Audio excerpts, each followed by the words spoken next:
2012 മുതൽ മഴവിൽ മനോരമയിൽ സംപ്രേഷണം ചെയ്തുവരുന്ന തട്ടിയും മുട്ടിയും എന്ന പരമ്പരയിലെ കണ്ണൻ എന്ന കഥാപാത്രത്തെ അവതരിപ്പിച്ചുകൊണ്ട് മലയാള മിനി സ്ക്രീൻ പ്രേക്ഷകർക്കെല്ലാവർക്കും ഏറെ പ്രിയങ്കരനായി മാറിയ കഥാപാത്രമാണ് സിദ്ധാർത്ഥ് പ്രഭു. അന്ന് അദ്ദേഹം ഒരു ബാലതാരമായിരുന്നു. തൻ്റെ 12ാം വയസ്സിലാണ് ആദ്യ സീരിയലായ തട്ടിയും മുട്ടിയും എന്ന പരമ്പരയിൽ അഭിനയിക്കുന്നത്. ഇന്ന് അദ്ദേഹം യുവത്വം തുളുമ്പുന്ന നായകനായിക്കൊണ്ട് മലയാള മിനി സ്ക്രീനിൽ സജീവ സാന്നിധ്യം തന്നെയാണ്. ഫ്ലവേഴ്സ് ചാനലിൽ സംപ്രേഷണം ചെയ്യുന്ന സുരഭിയും സുഹാസിനിയും എന്ന പരമ്പരയിലെ നായകനായാണ് എത്തുന്നത്. ഇപ്പോൾ അദ്ദേഹം ഫ്ലവേഴ്സിലെ ഉപ്പും മുളകും എന്ന പരമ്പരയിലെ ലച്ചുവിൻ്റെ ഭർത്താവായി സിദ്ധാർത്ഥ് 1999 സെപ്റ്റംബർ 23 കൊച്ചിയിലാണ് സിദ്ധാർത്ഥ് പ്രഭു ജനിക്കുന്നത്. അദ്ദേഹത്തിന് 26 വയസ്സാണ് പ്രായം. മൗണ്ട് കാർമൽ വിദ്യാനികേതൻ എന്ന കോട്ടയത്തുള്ള വിദ്യാഭ്യാസ സ്ഥാപനത്തിൽ നിന്നുമാണ് 10ാം ക്ലാസ് പഠനം പൂർത്തിയാക്കിയത്. പിന്നീട് ഉപരിപഠനത്തിനു വേണ്ടി ബാംഗ്ലൂർ ആണ് നടൻ തിരഞ്ഞെടുത്തത്. വെറുതെയല്ല ഭാര്യ എന്ന റിയാലിറ്റി ഷോയിലൂടെ മലയാളികൾക്ക് ഏറെ പരിചയമുള്ള അനിലയുടെയും പ്രഭുവിൻ്റെയും മകനാണ് സിദ്ധാർത്ഥ്. സിദ്ധാർത്ഥിന് ഒരു ചേച്ചിയുണ്ട്. ചേച്ചി മലയാള മിനി സ്ക്രീൻ പ്രേക്ഷകർക്ക് ഏറെ പരിചിതയാണ്. തട്ടിയും മുട്ടിയും പരമ്പരയിലെ മീനാക്ഷി എന്ന കഥാപാത്രത്തെ അവതരിപ്പിച്ചിരുന്നു. കണ്ണൻ എന്ന സിദ്ധാർത്ഥ് പ്രഭു അവതരിപ്പിച്ച കഥാപാത്രത്തിൻ്റെ സഹോദരിയായിട്ടാണ് മീനാക്ഷി എന്ന കഥാപാത്രം എത്തുന്നത്. ഈ മീനാക്ഷി എന്ന കഥാപാത്രത്തെ അവതരിപ്പിച്ചത് സിദ്ധാർത്ഥിൻ്റെ യഥാർത്ഥ സഹോദരിയായ ഭാഗ്യലക്ഷ്മിയായിരുന്നു. ഇരുവരും ഒരുമിച്ചായിരുന്നു തട്ടിയും മുട്ടിയും എന്ന പരമ്പരയിൽ അഭിനയിച്ചിരുന്നത്. തട്ടിയും മുട്ടിയിലും ഇരുവരും സഹോദരിയും സഹോദരനുമായിട്ടാണ് അഭിനയിച്ചിരുന്നത്. അത് ആരാധകർ ഏറെ ഇഷ്ടപ്പെട്ടു. സിദ്ധാർത്ഥിൻ്റെ സഹോദരി ഭാഗ്യലക്ഷ്മി ഇപ്പോൾ UK-യിലാണ്. അവിടെ BSc നഴ്സായിട്ട് വർക്ക് ചെയ്യുന്നു.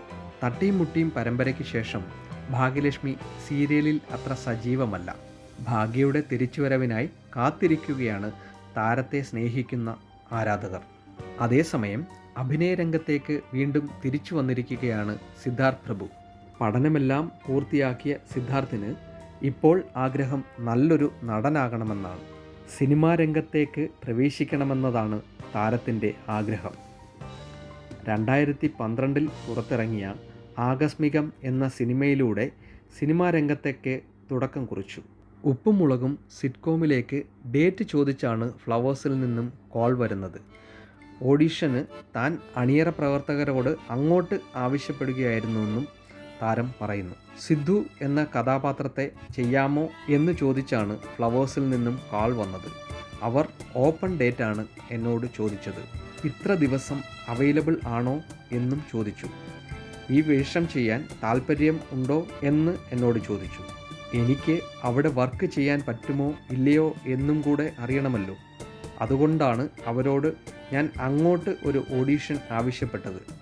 അവർക്ക് ആവശ്യമില്ലായിരുന്നു, പക്ഷേ ഞാൻ അങ്ങോട്ട് ചോദിച്ചു മേടിച്ചതാണ് ഈ ഓഡിഷൻ. അങ്ങനെ ഓഡിഷൻ നടന്നു. ഞാൻ സാറ്റിസ്ഫൈഡായി. ഈ വേഷം ചെയ്യാൻ എനിക്ക് പറ്റുമെന്ന് തോന്നി. എനിക്ക് മുമ്പ് ഏകദേശം 13 പേരെ അവർ ഓഡിഷൻ ചെയ്തു. 14ാമൻ ആയാണ് ഞാൻ വന്നത്. ആ തീരുമാനം കറക്റ്റായിരുന്നു എന്ന് ആണ് ഞാൻ വിശ്വസിക്കുന്നത്.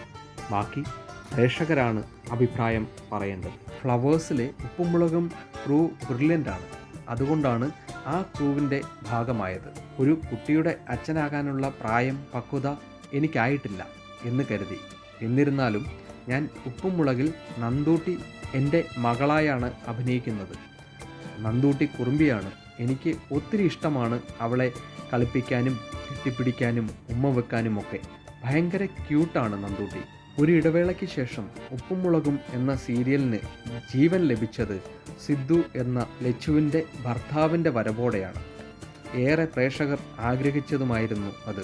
ഉപ്പും മുളകിൻ്റെ നഷ്ടപ്പെട്ട പോയ പ്രേക്ഷകരെ തിരികെ കൊണ്ടുവരാൻ സിദ്ധു അളിയന് സാധിച്ചു. സിദ്ധു വന്നതിന് ശേഷമുള്ള എല്ലാ എപ്പിസോഡുകളും പ്രമോകളും വൈറലാണ്. TRPയിലും വൻ കുതിപ്പാണ് ഉണ്ടായിരിക്കുന്നത്. തട്ടിയും മുട്ടിയിലെ കണ്ണനായി ഹൃദയം കീഴടക്കിയ സിദ്ധാർത്ഥിൻ്റെ ഉപ്പും മുളകിലെ പ്രകടനം ഗംഭീരമാണെന്നാണ് ലഭിക്കുന്ന വിവരം.